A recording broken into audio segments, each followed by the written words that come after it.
If you would like to connect with us and follow us on social media, we of course would love that. So there's some links there on your screen to find us on social media, access to our YouTube account, and the URLs for our website.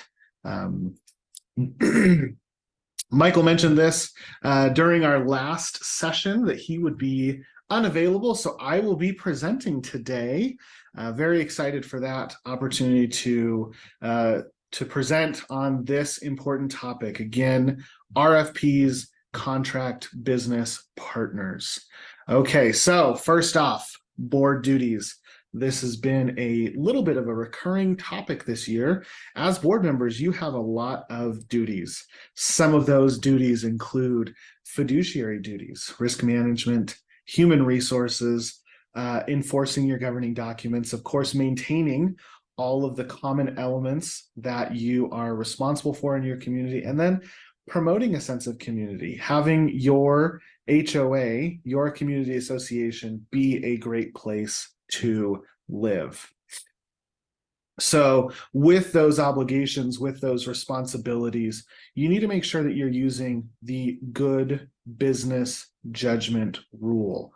This is a legal term that means that you are doing the best that you can with the information that you have. You are making sure that you are acting in good faith in all of those duties, all of those responsibilities of taking care of the association's funds, taking care of the maintenance responsibilities, making sure it's a great place to live, and that you're not acting with a direct conflict of interest. So how can we help with that? Well, duty of loyalty. Okay, this definition is a great definition, acting in good faith and in the best interest of the community. If you are acting with a duty of loyalty with all of the decisions that you're making, and there are a lot of them, this is a great way to just make sure, hey, am I doing this for the best interest of the community? That's a great way, a litmus test to make sure that you're doing the right thing. Another opportunity you have to make sure is that you are doing your duty of care. You're acting in a reasonable and informed manner when acting as a board member. So you have the opportunity to reach out to lots of professionals. Of course, your community manager and your community management team is there. You've got your association attorney. You've got your association insurance agent. They're all there to help guide you when making the decisions for your association. Okay, so look at that duty of care. Am I acting in a reasonable and informed manner when I have my board of directors hat? Not my homeowner hat, not my landscaper hat, not my community events hat, but the board member hat that you wear when you're making those decisions. Make sure that you're being informed and you're acting in a reasonable manner. Now, remember our hierarchy of authority, okay? When you are making your decisions, when you're looking at what needs to be taken care of during the next upcoming year, 2024, budgets are hopefully all passed and ready to go. Owners are going to be receiving their assessment notices of what the assessment is going to be for the next year. You need to make sure that you're following your authority. You can't do something that is in conflict with the federal and state statutes. You can't do something that's in conflict with your declaration or CC&Rs.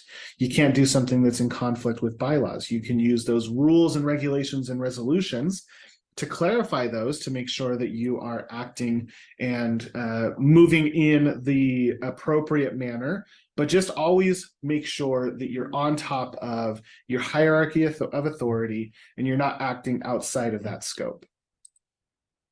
So, maintenance responsibilities. This is a big one, a big topic that kind of seems a little bit daunting sometimes, right? You've got your building maintenance, you've got to take care of your amenities, your pool and your clubhouse, the pickleball courts that are so in fashion in the last couple of years, maintaining the landscaping and the various pathways, walkways, maybe you've got fountains, those kind of things.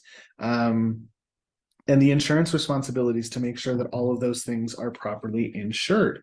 So how do we make sure that all of that is taken care of as appropriately as possible? Well, we use a term called an RFP, or a request for proposal.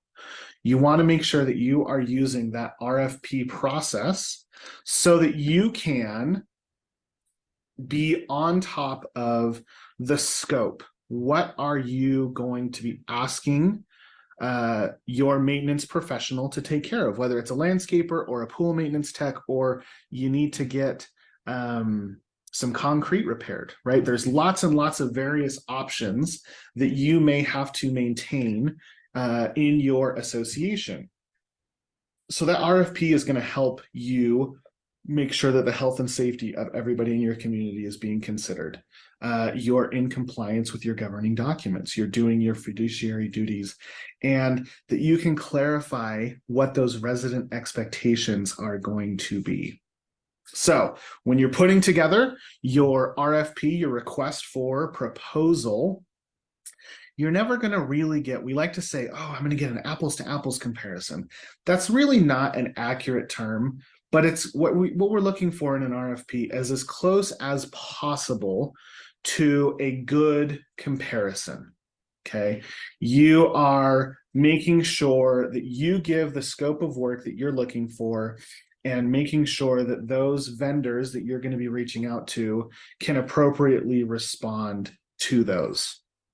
So note, some vendors, some professionals that you may be working with have their own RFP process that you can give them some information so that they can make sure that they're giving that. So here's an example of our HOA Living Management Services RFP form. We've got a couple of questions that we're going to want to know before we offer a proposal for management services. So that's an example there. Vendors are going to have various things. You may have to submit that on a website or through an email, but making sure that you have a good RFP put together is going to make sure that you're getting the most qualified responses when looking at taking care of and engaging in a maintenance responsibility that you have as a board. Okay, so again, RFP, what are we looking for? Defining your scope. What exactly are they going to do? Give some background. Give some introductory information about who you are as an association. Describe the services that you're looking for. Make sure that you're clarifying challenges. Hey, we need a new landscape vendor and our irrigation system is a little bit of a mess right now. We need help getting it back under control. That's a great thing to add into an RFP. Detail the selection criteria. When are you going to make a decision? How are you going to inform that vendor of that decision? And what is the timeline for your project? The more specific you can get, the better responses you're going to get. This is, of course, true with RFPs, but really everything in life. The more specific we can be, the better off we're going to be. So let's give an example. Those roofs in your townhome association that the association is responsible for maintaining are due. They are past their useful life. So what is our project scope? Hey, what's the type of shingle that we need to replace this with?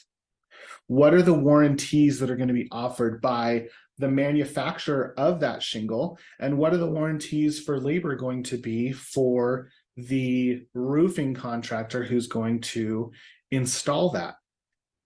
Other things to consider. When do they get to be on the roof? Do you want them starting at 5 a.m.? Well, maybe if you're in a hotter climate, they may need to start really early in the morning because those roofs can get really hot. If you're in a more temperate climate, maybe, hey, look, we understand you want to get up there and get your job done, but let's not be on that roof before 8 a.m. Let's not piss off all of our residents and make them upset during this project. All right. Are we tearing off the old shingles? Are you keeping the shingles there? Are there any allowances for damaged underlayment? What are the conditions of those roofs? Hopefully you've had some inspections over time and you can have that information to provide. What about parking? What about cleanup during the project? It's probably pretty likely with a roofing project that they're not going to be be able to load the shingles, take the old shingles off, get the new shingles on, and clean up all in one day. It's going to be a multiple day project and maybe even multiple weeks. So where are those contractors going to be parking? Where are they going to be storing their materials and tools? Where are they going to be storing the waste cleanup that needs to be taken care of? Are they cleaning up every day? Are they going to clean up just at the end? What happens if there's damage to landscaping? For example, your townhome has a nice planter bed around the whole building of 4 or 5 units. What considerations do we have for if that landscaping gets damaged in some way? Now, if your expectation is that that vendor takes care of it, that roofing contractor, understand that there's probably going to be a little bit of a premium there. It may be a good idea. Oh, our landscaper is a great partner that we have developed an awesome relationship for. Let's just let them know we're doing a roofing project and we're going to need some plant replacements most likely at the end of that project. So get us on your schedule. Let's make sure that you're taking notes of what you're noticing during this roofing project. All of those things are great items to consider when you are preparing a big project. And let's be honest, the bigger the project, the more preparation that you need to put in front of that to make sure that you are ready to go. All right, now it's selection time. You've put together that awesome RFP. You've considered all of your ins and outs and made sure that you've dotted your I's and crossed your T's. It's time to start selecting that partner who's going to help you with that. Okay, let's be honest. We're going to look at price. Okay. Price is an important thing to consider, of course, because you have a fiduciary duty to take care of your association's finances. But what is the price? Well, let's be careful not to just think that that's the only thing to look at. It's a consideration, absolutely. But there's many other facets to when you are selecting that vendor. The quality, convenience, right? How early are they getting up on that roof in our roofing example? Do they have the prior experience and ability? This is always a fun one. In my experience, you get a really great price and you forgot, oh, these are 3-story roofs. They are not going to have a ladder to put themselves up on that roof. We're going to have to rent a boom lift. Was that included in the price? Okay. So make sure when you are looking at that, price is not your only consideration. What are the products that they're going to use? How professional are they going to be? Do they have the right credentials? And of course, are they properly insured? So that you can make sure that if and when there is some kind of an issue, insurance can step in and make sure that everything is taken care of to your satisfaction. Okay, so all of these items are going to impact the cost, right? If somebody comes in really cheap, but they don't have the right insurance, they don't have the ability to actually get your job done, and they have to walk off the job halfway through, and now you're stuck with a townhome building that doesn't have its roof on correctly, that's a real dangerous situation to find yourself in. So when you are looking at what this vendor selection is going to look like, make sure that you're doing a little bit of background checking. Make sure that you're on the same page with how this project is going to be executed so that you can ensure a really great quality product gets installed for that maintenance project. Okay, we have quoted Brene Brown many times in the last couple of years. She has a great concept called paint done. So when you are working with that vendor, you've made your selection, take some time to get clear on how the end result is going to be obtained. I just cannot stress how important this idea is, hey, this is the situation. We've selected you to take care of our roof. What obstacles do you see in making sure that this project is going to be able to complete it successfully? Maybe there's going to have to be some unique communication. You've got an older or younger generation in your community. Well, they like to be communicated in different ways. An older generation, maybe they want notices put up on their homes. A younger generation, maybe they want a text message or an email message sent with updates about that project. Those are things that you can really clarify and flesh out during that paint done conversation. Talking about your reasons. Hey, it's not just because we need a new roof so that our homes are not leaking. There's some aesthetic appeal here. You want to make sure that you are maintaining that that common element that the association is responsible for. It allows for that vendor to engage in that dialogue. And once they've bought in and they see the vision of what that completed project is, the likelihood of success just increases so dramatically.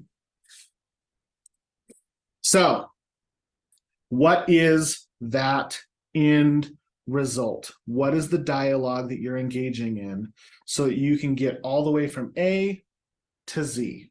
There's a whole bunch of letters, there's a whole bunch of steps, there's a whole bunch of processes through that.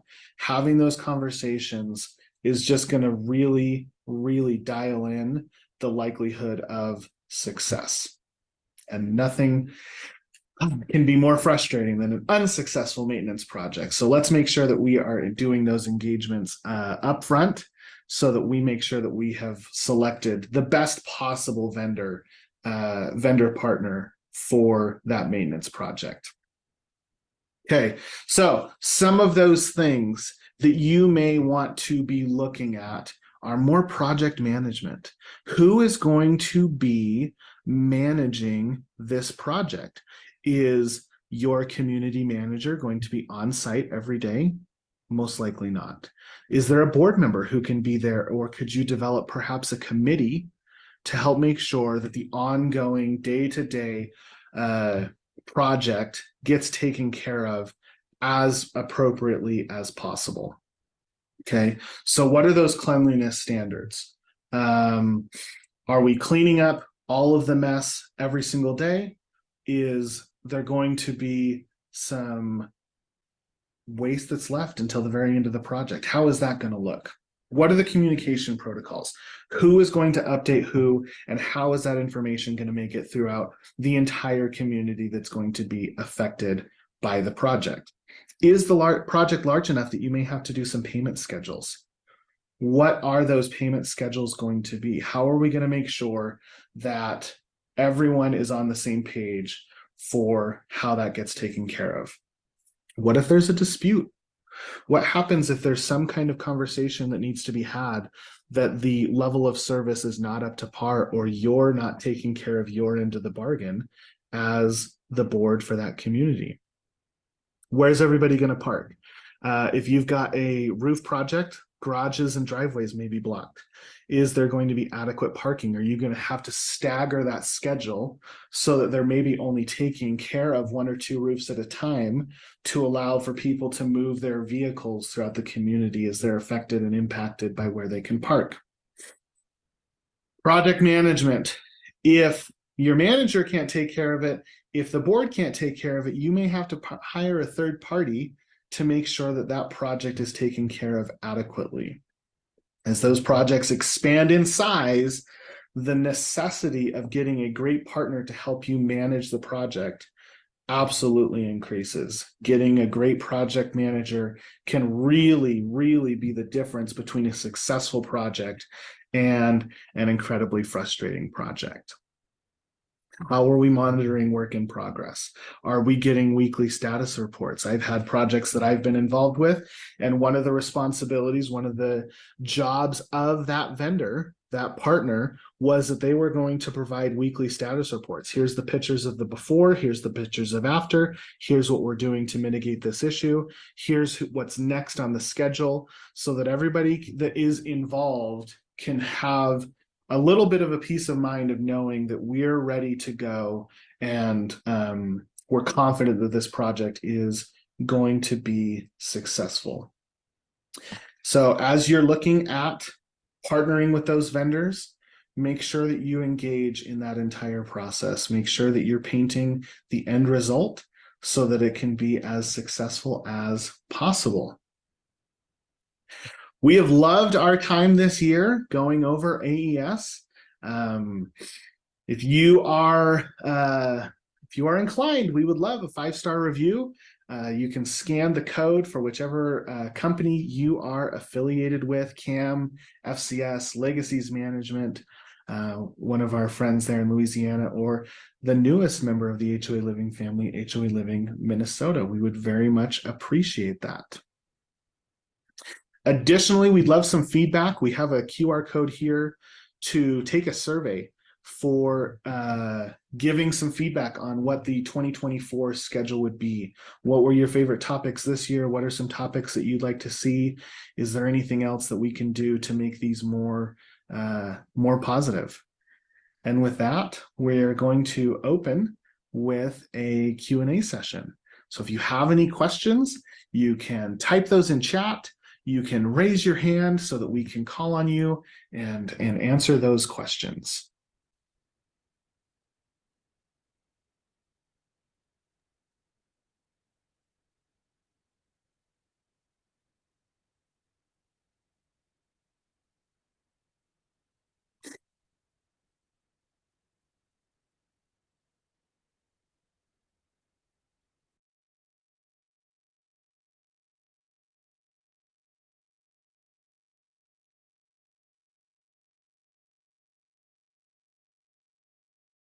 Looks like we got a question from Sally Brown. I'm gonna hit attempt to talk, allow to talk, sorry. Feel free to unmute yourself now, Sally. How's that? We can hear you. How are you, Sally?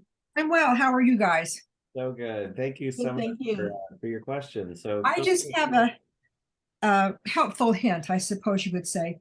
I've done RFPs for decades and with big dollars. One of the things I learned over the years is that you need to protect yourself from favoritism. You know all the vendors, you like A better than C or all that kind of stuff. One of the things that I used and I developed for the state of Utah is a new package of how you do RFPs. I like to separate my RFPs in terms of 2 pieces. One, I want a cover letter giving me the name of the person who's going to have the authority to do that and their insurance package in there. The second part of that package, and they have to be separated, is the scope of work. And I don't want your company name in there. I don't want any hint at who you are or how famous you are. I just want to know the work. Then I have a committee that reviews those pieces, and then we put them together to find out what company A bid, what company B did. We have no idea who they are until the end of the process. I think that saves a lot of headaches about, well, you like A better than B, and all that sort of stuff. It just makes it a more fair process, if you will. I love that idea, especially since I feel like lately more and more we're running into issues where board members are like, my friend's a landscaper. Yeah, and exactly. Keeping it as blind as possible helps, so that you're not using brand recognition with names, and that you're really focused on the scope of the work and the scope of what's being provided rather than those kind of specifics. So thank you. I appreciate that. Yeah. And then I avoid that the potential of conflict of interest, that we want to make sure we are doing that. So I love it, Sally. Great suggestion. Thank you. Anybody else?